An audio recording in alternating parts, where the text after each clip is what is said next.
नमस्कार दोस्तों, आज हम कक्षा 11 की जो पॉलिटिकल साइंस है उसकी जो पहली किताब है पॉलिटिकल थ्योरी, उसके बारे में जानेंगे।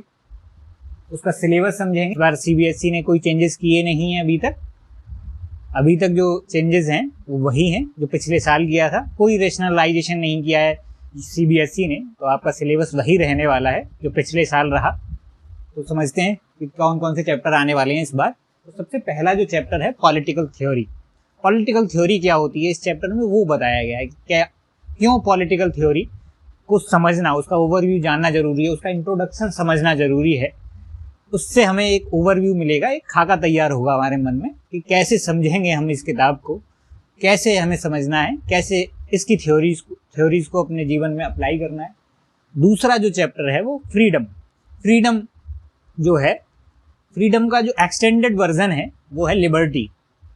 उसको हम इससे अंतर कर पाएंगे इस चैप्टर को पढ़ने के बाद। तो फ्रीडम और लिबर्टी का जो द्वंद्व है उसको हम इस चैप्टर में समझेंगे। इक्वालिटी का मतलब होता है समानता क्या होती है उसके बारे में जानेंगे, समझेंगे। और इसका जो विस्तारित रूप है समता, उसको बोलते हैं इक्वालिटी और इक्विटी का द्वंद्व, उसको समझेंगे। अगला जो है सोशल जस्टिस यानी समाज में जो विभिन्न वर्ग हैं उसमें कैसे न्याय हो सके, कैसे एक सोसाइटी जस्ट सोसाइटी होती है, कैसे समता मूलक समाज होता है, न्यायपूर्ण समाज होता है, कैसे होता है, उसको इस चैप्टर में हम समझेंगे। चौथे चैप्टर के बाद जो अगला चैप्टर है, चैप्टर नंबर 5, वो है राइट्स को हिंदी में कहते हैं अधिकार। और अधिकारों के बारे में जानेंगे कि पॉलिटिकल राइट्स क्या हैं, फंडामेंटल राइट्स क्या क्या हैं, उसके बारे में जानेंगे इस चैप्टर में। अगला जो चैप्टर है हमारा वो है सिटीजनशिप, इसको हिंदी में कहते हैं नागरिकता। सिटीजनशिप का क्या अर्थ है, किसी देश में रहने वाले क्या सभी लोग उस देश के सिटीजन होते हैं, क्या क्या राइट्स मिलते हैं एक सिटीजन को एक देश में रहने पर, उसके बारे में इस चैप्टर में हम समझेंगे, जानेंगे।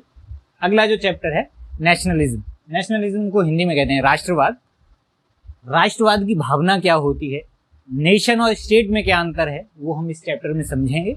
कैसे हम एक हैं, उस भावना को क्या कहते हैं, उसको हम इस चैप्टर में समझेंगे। अगला जो है सेकुलरिज्म को कहते हैं पंथ निरपेक्षता।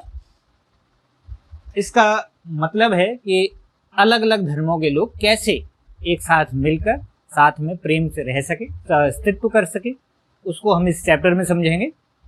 और कैसे भारत का जो पंथ निरपेक्षता है और यूरोप की पंथ निरपेक्षता है वो कैसे अलग है, कैसे दोनों अवधारणाएं अलग अलग हैं, उसको भी हम इस चैप्टर में समझेंगे। आगे आने वाली वीडियो में हम इसका क्रमबद्ध अध्ययन करेंगे, समझेंगे ये चैप्टर कैसे पूरे होंगे। धीरे धीरे करके हम आप तक ये वाली वीडियो पहुंचाएंगे।